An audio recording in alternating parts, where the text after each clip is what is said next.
Now there might be like a small little spoiler in here, so just giving you the heads up. Well, hey there my friends, welcome back to more Monsters of Folklore.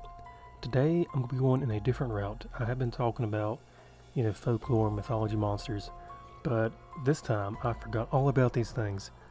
For those who don't know, the Dark Crystal has made a comeback on Netflix with a series called The Dark Crystal Age of Resistance. I forgot all about the very interesting monsters that is in the Dark Crystal. If you've seen the movie, you know exactly what these are. If you've seen the first season, I believe, the very ending, you get a glimpse of these crazy looking monsters. I'm talking about the Garthim. Now the first Garthim skekTek created was from combining various Arathim silkspear corpses on orders from Emperor Skeksis to create an army of the Skeksis to use against the rebellious Gelflings. Now skekTek only managed to complete his mission after using the lifeless body of a Gruenak slave he had killed to complete the artificial creature. The Garthim's sole purpose was destruction and would follow orders from the Skeksis overlords without question. It was unknown whether or not that they could kill a Skeksis if ordered to do so by another, but Skekung planned to test this when he suspected skekTek of betrayal. They could also be controlled by the Uru to a limited extent. The strength of the Garthim was unbelievable, but their stupidity was very bizarre.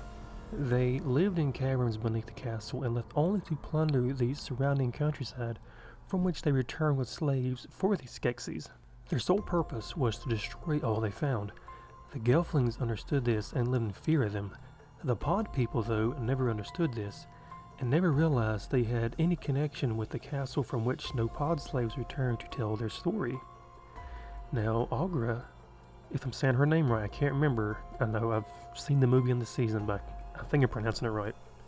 Expressed doubt as to whether or not they were truly killable.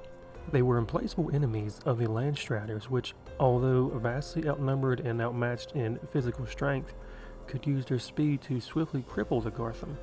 As soon as the Garthim appeared, the creatures of the world turned against them. Foremost among the enemies of the Garthim were the Landstraters, who provided swift passage for the Gelfling. The beasts allowed themselves to be tamed to be ridden and subject to the will of the rider. Destruction of the Garthim became their fiercest joy. Their speed, their slashing blows would leave a Garthim crippled before it knew it had been attacked. More Garthim were eventually made before being purposed by Skekung as a extermination force to drive the Gelflings into extinction.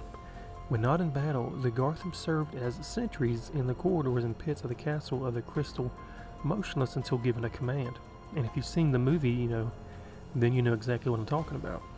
Now when Jin healed the crystal and purged it into the darkness, the Garthim were reduced into heaps of empty shells. Now Jin later learned he could use Skekung's scepter of office to reanimate the Garthim and place them under his command. When the Second Great Division occurred and the Skeksis were freed, Jin used the Garthim to apprehend the unruly creatures to restore order in his court. Now as a child, for some reason when I seen the Dark Crystal movie, I was terrified of the Garthim. I don't know if it was just because I was, I think I was like in kindergarten. I don't know if it's like the music that started playing when they come around, like the rattlesnake sound that they make, or the fact that they was just creepy looking, because in the first one, man, there was a lot of them. And they pretty much can destroy anything. You could probably describe them like as giant crab creatures.